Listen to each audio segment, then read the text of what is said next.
Many problems that human beings are suffering is simply because we have lost that awareness as to how to be in sync with the many forces. If you become in rhythm with life, you will also wake up somewhere after 3 a.m. At that time, if you sit up and do whatever process you have been initiated for, it will bear maximum fruit.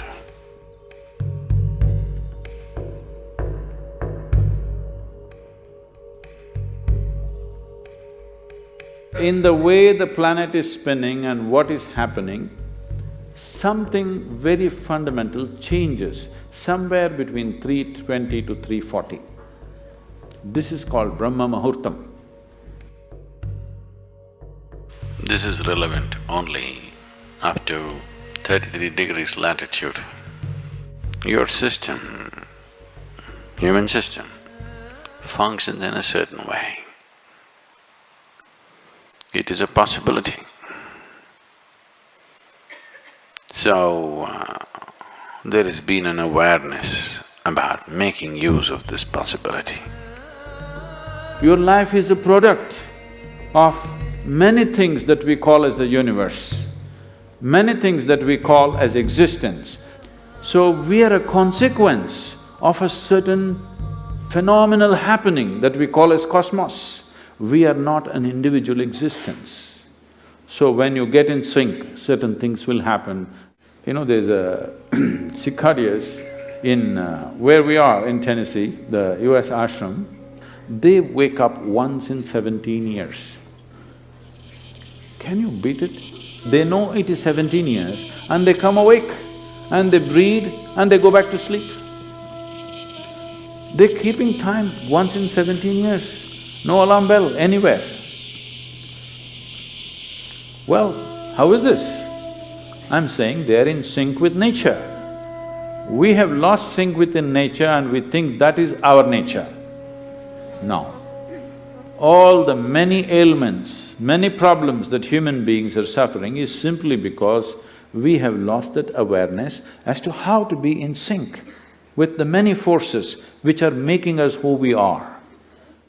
So yoga is to bring that sync so that you are in rhythm with life. If you become in rhythm with life, you will also wake up somewhere just after 3 a.m. If you're conscious, suddenly a certain spark of aliveness will happen within you. Even if you're in deep sleep, you will come awake.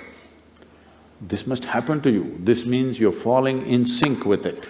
You're falling in sync with life. So what should I do? Should I meditate? Should I do a kriya? Doesn't matter what. You must do a process for which you have been initiated for. Because initiation means you were not just taught a practice, it was introduced into your system, it was implanted in your system. So whatever, if there is a life seed within you, if you're awake at Brahma Muhurtam and sit for whatever that practice is, it bears maximum fruit because of the way the planet is behaving in relation to your system. If you become aware in a certain way, a certain level of awareness is achieved within you, you will see, you will simply know when that time is. If you go to bed at the right time, you don't have to look at your watch. You will always know when it is 3:40,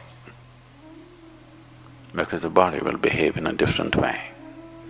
At that time, if you sit up and do whatever process you have been initiated for, not what you picked up from a book, it will bear maximum fruit. The seed will get the necessary support at that time for it to sprout or spurt up more rapidly than at other times. This is only for the initiated. If you are not initiated, you're a book yogi, then 3:40, 6:40, 7:40, not so much of a difference. Sandhya kalas are more important for such people. Sandhya means 20 minutes before sunrise, 20 minutes after sunrise, or 20 minutes before sunset and 20 minutes after sunset. The same goes for noon and midnight, but they're of a different nature. So these two twilights are better for the uninitiated. 3:40 is good for those who've been powerfully initiated.